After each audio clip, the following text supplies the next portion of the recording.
बहुत समय पहले एक घने जंगल के बीचों बीच एक छोटा सा गांव था। इस गांव का नाम था हरिपुर। हरिपुर के लोग बहुत मेहनती और ईमानदार थे, लेकिन उनकी फसलें अक्सर सूख जाती थीं और उनके पास खाने के लिए बहुत कम होता था। एक दिन गांव के मुखिया ने सभी ग्रामीणों को बुलाया और कहा, हमें इस संकट से बाहर निकलने का कोई उपाय ढूंढना होगा। हमें किसी ऐसे व्यक्ति की आवश्यकता है जो इस जंगल के रहस्यों को जानता हो। गांव के सभी लोग चिंतित थे।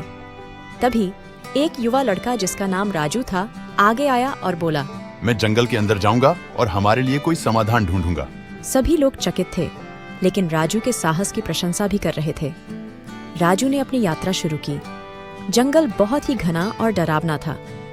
हर कदम पर उसे अनजान आवाजें सुनाई देती और अजीब सी परछाइयां दिखती, लेकिन राजू का हौसला मजबूत था। वह निरंतर आगे बढ़ता रहा। कुछ दिन की यात्रा के बाद राजू एक विशाल पेड़ के पास पहुंचा। यह पेड़ इतना बड़ा और पुराना था कि उसकी छाया दूर दूर तक फैली हुई थी। पेड़ के नीचे एक बूढ़ा साधु बैठा था। साधु ने राजू को देखा और मुस्कुराया। किसी खास उद्देश्य से आए हो बेटे? राजू ने अपने गांव की सारी समस्याएं बताईं और मदद की गुहार लगाई। साधु ने ध्यान से सुना और फिर बोले, इस जंगल में एक रहस्यमयी उपहार छिपा है, लेकिन उसे पाने के लिए तुम्हें कुछ परीक्षाओं से गुजरना होगा। क्या तुम तैयार हो? राजू ने साहसिकता से सिर हिलाया और साधु के निर्देशों का पालन करने लगा। पहली परीक्षा थी सत्य की परीक्षा। राजू को एक गुफा में जाना था जहां उसके सामने 3 दरवाजे थे। हर दरवाजे पर एक सवाल लिखा था। पहले दरवाजे पर लिखा था, सच्चाई क्या है? राजू ने बिना सोचे समझे उत्तर दिया, सच्चाई वही है जो हमारे दिल से निकलती है और जो हमें सुकून देती है। दूसरे दरवाजे पर लिखा था, ईमानदारी क्या है? राजू ने उत्तर दिया, ईमानदारी वह है जो हमें खुद से और दूसरों से जोड़े रखती है। तीसरे दरवाजे पर लिखा था, साहस क्या है? राजू ने जवाब दिया, साहस वह है जो हमें अंधेरे में भी आगे बढ़ने की प्रेरणा देता है। सभी दरवाजे खुल गए और राजू अगले चरण के लिए तैयार था।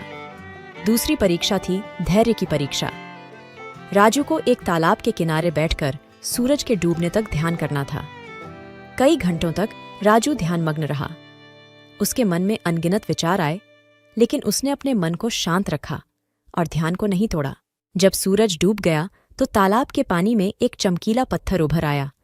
यह पत्थर जादुई था। साधु ने राजू को यह पत्थर दिया और कहा, यह पत्थर तुम्हारे गांव के लिए समृद्धि लाएगा। इसे अपने गांव के बीच में रख देना। राजू ने धन्यवाद कहा और पत्थर लेकर गांव लौट आया। गांव के लोग उसकी वापसी से बहुत खुश हुए और जब उन्होंने राजू के हाथ में चमकीला पत्थर देखा तो उनकी खुशी का ठिकाना नहीं रहा। राजू ने पत्थर को गांव के बीच में रख दिया।